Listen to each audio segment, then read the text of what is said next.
కాంగ్రెస్ క్రూరుడు మరి అదేవిధంగా పార్లమెంటు సభ్యుడిగా దివంగత నేత గడ్డం వెంకటస్వామి గారి జయంతి ఉత్సవాలను అధికారికంగా చేయాలనే ఉద్దేశంతో ఈరోజు పురపాలక సంఘంలో జరపడం జరిగింది. మరి ఈ కార్యక్రమానికి వచ్చిన ప్రతి ఒక్కరికి మరి మాజీ సర్పంచ్ లింగమూర్తి గారికి, ప్రజాప్రతినిధులందరికీ, స్టాఫ్ అందరికీ ధన్యవాదాలు.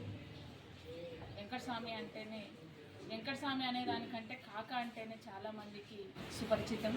అందరికీ తలలో నాలుక వలె. మరి హుస్నాబాద్ నియోజకవర్గంలో చాలా అనుబంధం.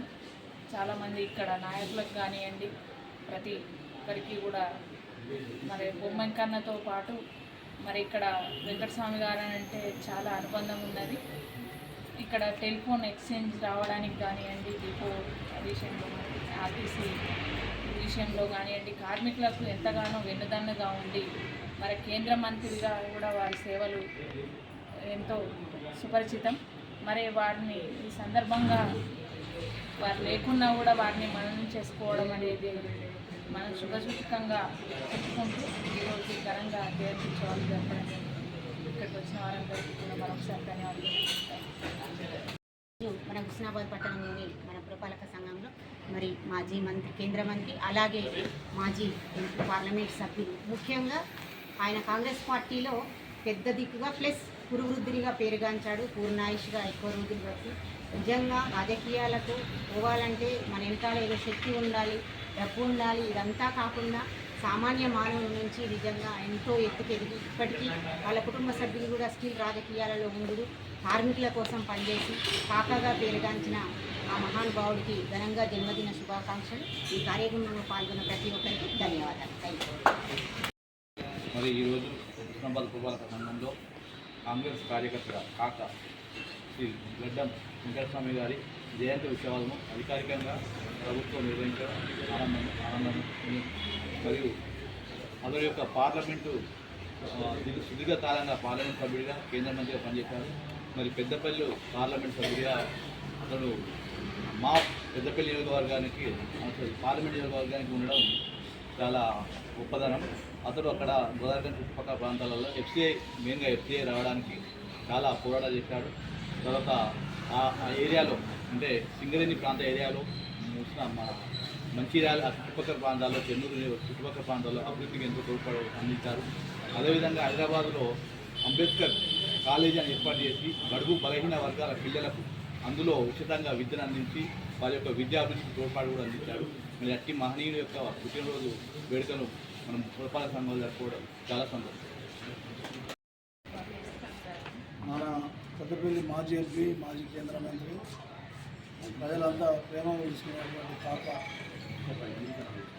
ముసల వెంకటస్వామి గారి పేరు మన ఇంటి పేరు గడ్డం వెంకటస్వామి గారి 95వ జయంతి సందర్భంగా హుస్నాబాద్ మున్సిపల్ ఆఫీస్లో ఆయన జయంతి కార్యక్రమాన్ని నిర్వహించే ప్రోగ్రాంలను ఈ కార్యక్రమంలో ఉన్నటువంటి మున్సిపల్ అధ్యక్షులు రైత గారు, ఉపాధ్యక్షులు రైత గారు, మున్సిపల్ కమిషనర్ గారు, గౌరవ కౌన్సిలర్లు, ఈ ఆఫీస్ స్టాఫ్, ఇంకా మాజీ సర్పంచ్ రైతర్ గారు, మాజీ ఎంపీపీ ఆకుల వెంకన్న గారు, ఎలక్ట్రానిక్ మీడియా, ప్రింట్ మీడియా. హుస్నాబాద్కు 1989 నుంచి ఆయన చనిపోయేంత వరకు 2014 వరకు అనుబంధం చాలా ఉంది. ఇక్కడ అభివృద్ధిలో పెద్దలు వెంకటస్వామి గారి సహాయ సహకారాలు, ప్రత్యేకమైన చొరవ చూపించారు. ఈ బిల్డింగ్ ఓపెనింగ్ కూడా వచ్చాడు, ఈ ఆఫీస్కి 2-3 సార్లు వచ్చాడు. హుస్నాబాద్లో వ్యవసాయ మార్కెట్ కావడానికి, హుస్నాబాద్లో డిపో కావడానికి, హుస్నాబాద్లో డిగ్రీ కాలేజ్ కావడానికి, హుస్నాబాద్లో హాస్పిటల్ చాలా పెద్ద కావడానికి, చాలా విషయాలలో ఆయన సహాయ సహకారాలు.